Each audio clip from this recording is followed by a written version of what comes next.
Sir Venkateswararao గారు, ఆ, ఇది ఈ సిట్ రిపోర్టు నిన్న సబ్మిట్ చేశారంటున్నారు హైకోర్టుకి. ఇది కోర్టు పరిధిలో ఉంది కాబట్టి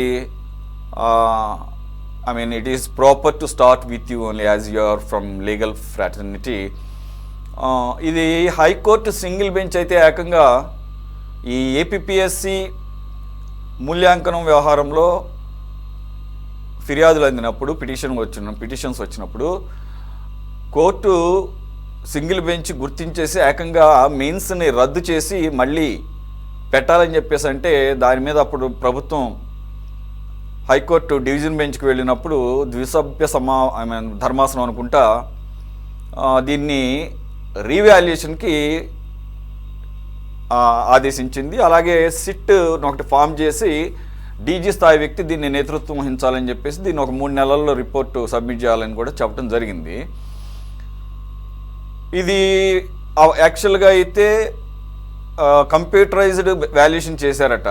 అలా చేయకూడదు, దీని నిబంధనలు అలా లేవు. ఏపీపీఎస్సి మాన్యువల్గా మూల్యాంకనం చేయాలని చెప్పేసి ఆదేశిస్తే ఆ మాన్యువల్గా చేసిన దాంట్లో కూడా సివియర్ అనామలీస్ అంటే 736 షీట్స్ శాంపిల్గా దేశంలో ఉన్నటువంటి 6 ఎఫ్ఎస్ఎల్ ఈ ఆర్గనైజేషన్స్కి పంపితే ఫోరెన్సిక్ ల్యాబొరేటరీస్కి మొత్తం 95% అంటే దాదాపుగా మనం వేసుకోవచ్చు 736 పైచిలకు పంపించారంటే దాదాపుగా ఒక 700 పైనే పత్రాల్లో దిద్దుబాట్లు, అలాగే వైట్నర్ మార్కింగ్లు, ఇవన్నీ కూడా కరెక్షన్స్ కూడా కనపడి అని చెప్పేసి అంటున్నారు, ఓవర్ రైటింగ్స్ కూడా. ఈ పరిస్థితుల్లో మీకున్నటువంటి అబ్జర్వేషన్ ప్రకారంగా హైకోర్టు ఏ రకంగా ముందుకెళ్ళే అవకాశం ఉంది? ఆల్రెడీ ఎవరైతే సెలెక్ట్ అయ్యారో 165 మంది అభ్యర్థులు, వారిని ప్రాధాన్యత ఉన్నటువంటి పోస్టుల్లో ఉంచవద్దని కూడా ఆల్రెడీ హైకోర్టు ఇంటర్వ్యూన్ అయ్యింది.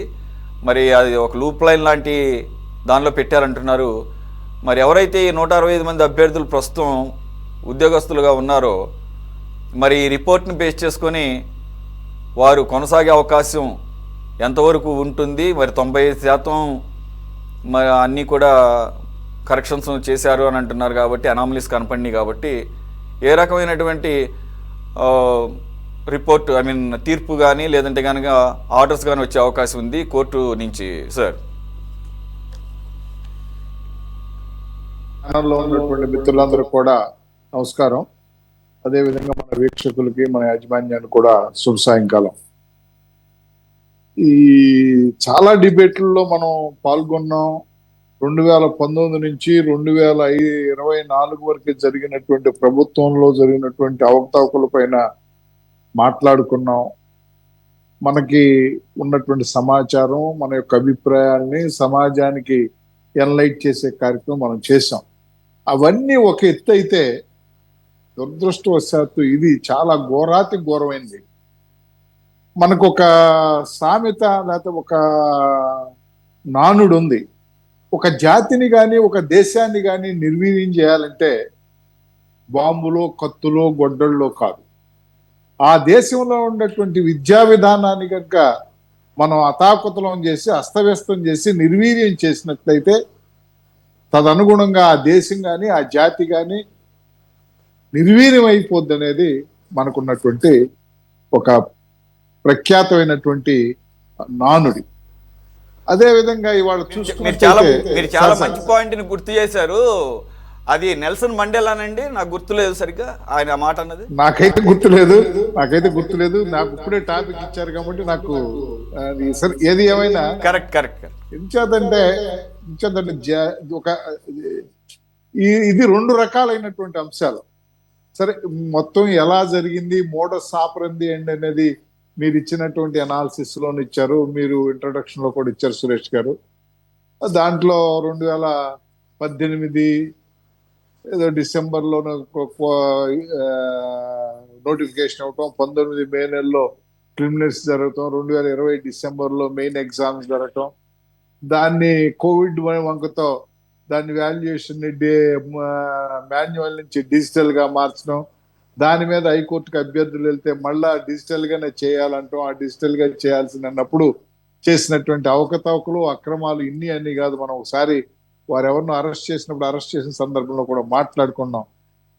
ఆ ఎలాంటి పరిస్థితి అంటే గ్రూప్ 1 పోస్టులు అంటే UPPSC, IAS, IPS, IFS, IRS ఇలాంటి సర్వీసెస్ ని యూపీపీఎస్ ద్వారా సెలెక్ట్ చేసుకుంటే ఇది ఇండియా వైడ్ గా రాష్ట్రంలో అత్యున్నతమైనటువంటి ఉద్యోగ నియామకాల్లో అత్యున్నతమైనటువంటి ప్రాధాన్యత కలిగినటువంటి సంస్థ APPSC, Andhra Pradesh public service commission.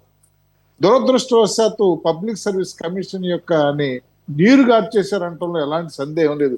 ఎందుచేతనంటే అప్పట్లో పిన్నమనేని ఉదయ్ భాస్కర్ గారు ఎవరో చైర్మన్ గా ఉంటే ఆయన కనీసం ఆఫీసులో కుర్చీ కానీ తాళం కానీ ఆఫీస్ తాళం కూడా ఇవ్వనటువంటి వైన మనం చూసాం. సరే అవేదంటే రాగద్వేషాలకు అతీతంగా పరిపాలించాల్సినటువంటి గవర్నమెంట్ రాగద్వేషాల్లో పడిపోయింది. వ్యక్తిగత హననం కానీ, వ్యక్తిత్వ హననం కానీ, వ్యక్తిగత కక్ష సాధింపు చర్యల్లో పాల్పోయింది అనేది మనం సరిపెట్టుకున్నాం. సరిపెట్టుకోకుండా చేసేది కూడా ఏమి లేదు కాబట్టి. కానీ ఇలాంటి రాష్ట్రంలో అత్యున్నతమైనటువంటి ఉద్యోగాలకి ఎంపిక కాబడేటువంటి అభ్యర్థుల్ని హాయిలాండ్ అంటే ప్రభుత్వ నిబంధనలకు ఎదుర్కొనే ఏపీపీఎస్సి ప్రిన్సెస్ లో జరగాలి, లేకపోతే ప్రిస్క్రైబ్డ్ గవర్నమెంట్ ప్రిన్సెస్ లో, గవర్నమెంట్ బిల్డింగ్స్ కానీ గవర్నమెంట్ కాలేజ్ ప్రిన్సెస్ లో జరగాల్సినటువంటి ఈ మూల్యాంకనం వాల్యుయేషన్ అనేది తీసుకెళ్లి ఒక ప్రైవేట్ హోటల్లో, ప్రైవేట్ ప్రిన్సెస్ లో దానికి అనేక ఎంతో డబ్బును కూడా ఖర్చు పెట్టి చేసినటువంటి వైనం. ఆ చేసింది ఎవరు?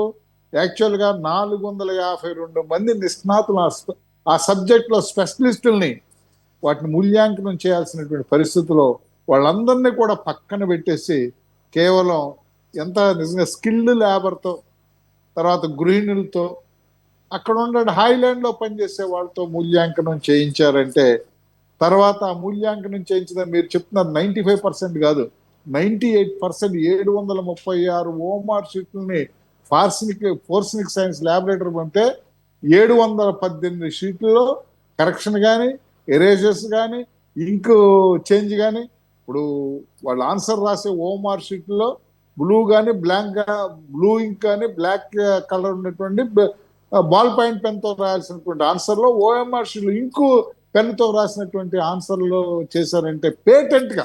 అది ఇక్కడ ఏంటంటే నిస్సిగ్గుగా అంటాం. నిస్సిగ్గు అంటే పోనీ అదో స్వార్థపరులు.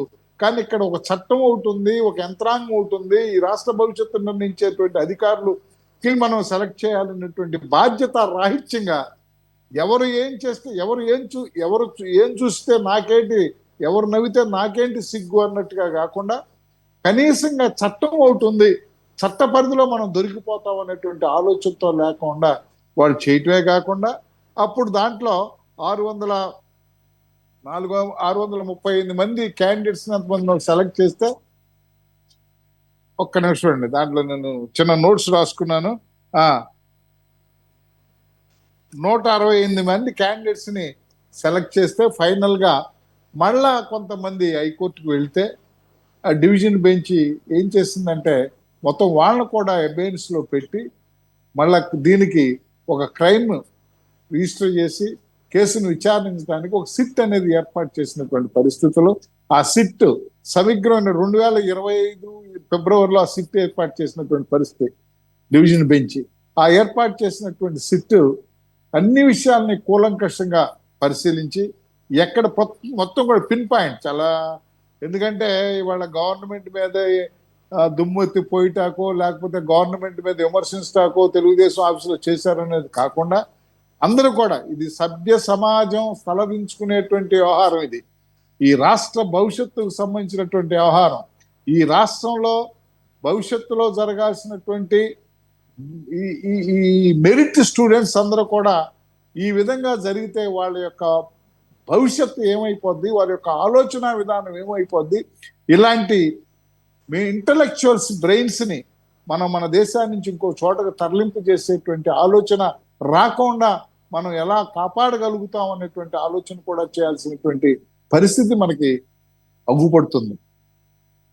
మీరు అడిగినటువంటి ప్రశ్న ఖచ్చితంగా కూడా ఈ సిట్లో ఉన్నటువంటి ఈ సిట్ రిపోర్ట్లో ఉన్నటువంటి ఎవిడెన్స్ ప్రకారం సిట్ ఏదైతే సేకరించినటువంటి సమాచారం ఉందో ఆ సమాచారం ఆధారంగా చేసుకుంటే ఫారెన్సిక్ సైన్స్ ల్యాబొరేటరీ రిపోర్ట్ అనేది దాంట్లో వైట్నర్ వాడినటువంటి విషయం, తర్వాత కరెక్షన్స్ విషయం, తర్వాత చేంజ్ ఆఫ్ ఇంక్ విషయం, తర్వాత ఓఎంఆర్ షీట్లో బార్ కోడ్ చేంజ్ అయినటువంటి విషయం, ఒక బార్ కోడ్ ఏదైతే ఫస్ట్ పేజీలో స్టూడెంట్కి ఇచ్చినటువంటి బార్ కోడ్ ఉందో ఆ బార్ కోడ్ ఆన్సర్ షీట్లో మారినటువంటి విషయం, మరి ఇవన్నిటిని కూడా పరిగణన తీసుకుంటే నాకున్నటువంటి లిమిటెడ్ పరిజ్ఞానంలో ఈ ఎగ్జామ్స్ అనేది కంటిన్యూ అవుతాయి అనేటువంటి ఆలోచన నాకు ఎంత మాత్రం లేదు. ఎందుచేతనంటే ఇలాంటి యొక్క కార్యక్రమాలను కూడా రాజ్యాంగబద్ధ సంస్థ అయినటువంటి న్యాయ వ్యవస్థ కూడా దీన్ని సమర్థించేటువంటి ఆలోచన. ఎందుకంటే ఇక్కడ రెండు రకాలు ఉన్నాయి. ఏదైతే 165 మంది క్యాండిడేట్స్ సంబంధించినటువంటి సెలక్షన్స్ జరిగినాయో వాళ్ళ యొక్క భవిష్యత్తును దృష్టిలో పెట్టుకోవాల్సినటువంటి పరిస్థితి కోర్టు ఖచ్చితంగా చూస్తుంది. అదేవిధంగా అధికారులు చేసినటువంటి తప్పిదం వల్ల ఏదైతే మోసపూరితమైనటువంటి విధానాలతోనో లేకపోతే రాజుని తృప్తిపరచాలనేటువంటి దుర్మార్గమైనటువంటి ఆలోచన విధానంతోనో లేదు ఇతరత్ర స్వార్థపూరితమైనటువంటి కారణాలతోనూ చేసినటువంటి పనిలో నష్టపోయినటువంటి విద్యార్థులకు, నష్టపోయినటువంటి ఇంటలెక్చువల్స్, మెరిట్ స్టూడెంట్స్ను కూడా వారికి కూడా న్యాయం చేయాల్సినటువంటి పరిస్థితి ఉంది. అటు సెలెక్ట్ చేసినటువంటి వ్యక్తులకి, ఇటు అక్రమంగా అన్యాయానికి గురైనటువంటి సెలెక్ట్ అవ్వాల్సినటువంటి వ్యక్తులు సెలెక్ట్ అవ్వలేకపోవటం. ఎందుచేతనంటే దీంట్లో రిటర్న్లో ఎక్కువ మార్కులు వచ్చిన వాళ్ళకి ఇంటర్వ్యూలో తక్కువ మార్కులు రావటం, రిటర్న్లో తక్కువ మార్కులు వచ్చిన వాళ్ళకి ఇంటర్వ్యూలో ఎక్కువ మార్కులు రావటం అనేది కూడా ఈ వైవాఎస్ ఇంటర్వ్యూ అనేది దేనికి కావాల్సినటువంటి క్యాండిడేట్ని ఎంతో కొంత బూస్టప్ చేసుకుంటా చేసేటువంటి ప్రక్రియ ఇంటర్వ్యూ ప్రక్రియ అందరికీ తెలిసిందే. అయితే అది ఎక్కడ ఏదో లిమిటెడ్గా 1 or 2 క్యాండిడేట్స్కో లేకపోతే 3 or 4 క్యాండిడేట్స్కో బోర్డులో ఉన్న క్యాండిడేట్స్ని ముందుకు తీసుకురావటానికి ఉపయోగపడేటువంటి ప్రక్రియని రిటర్న్లో బాగా వచ్చినటువంటి అభ్యర్థులకి ఇంటర్వ్యూలో తక్కువ వేశారు, రిటర్న్లో తక్కువ వచ్చిన వాళ్ళకి ఇంటర్వ్యూలో ఎక్కువ వేసి ఈ సెలక్షన్ చేశారంటే రెండు వైపులా కూడా కోర్టు మాత్రం దీని మీద దృష్టి సారించడం అనేది ఖచ్చితంగా జరుగుతుంది. ఆ విధంగా మనం మంచి తీర్పుని దీంట్లో మనం ఆశించేటువంటి పరిస్థితి. సరే ఏదైనప్పుడు కూడా పిఎస్ఆర్ గారు ఆంజనేయ నాయకత్వంలో ఒక పబ్లిక్ సర్వీస్ ఏపీపీఎస్సి సెక్రటరీగా వారు ఆత్మవిమర్శనం చేసుకోవాల్సిన పరిస్థితి.